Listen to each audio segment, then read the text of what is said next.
that your executives do have the training to be entrepreneurial, but you don't confuse that with the exact same training that you would give an entrepreneur, right? And so a lot of times now these days, a really new trend is yeah, we're adopting lean and agile methodology. Well, or a business model canvas or whatever it may be.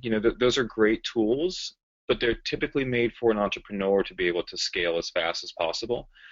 And there's nuanced differences that go into it for an organization. And so as we're thinking through how we guide people through these processes, the way that I would coach or mentor a founder for a 4-person startup to do channel development is a lot different than I would coach an executive who's leading a product development and who has global scale and well-defined channels already.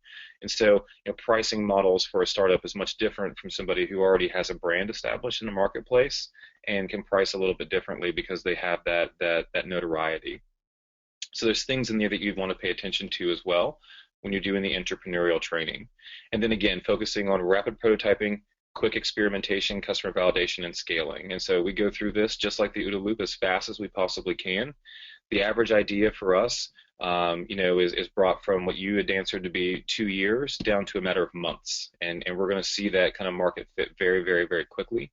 So we know if we need to kill or pivot or continue to scale on. And then obviously integrating into IdeaScale's end-to-end platform. This is, as Michelle had mentioned before, we've both used tools like IdeaScale in the past, and we're a big fan of these because it helps us take that first front end of the stage gate of really crowdsourcing, engaging your people, getting the best ideas in the world, and bringing them to light in a really managed fashion. And then being able to go through the back-end processes of knowing where that idea goes. Who's it sitting with now? How's it being tested and tracking it through? Ultimately, managing that innovation cycle for yourselves with a tool like this is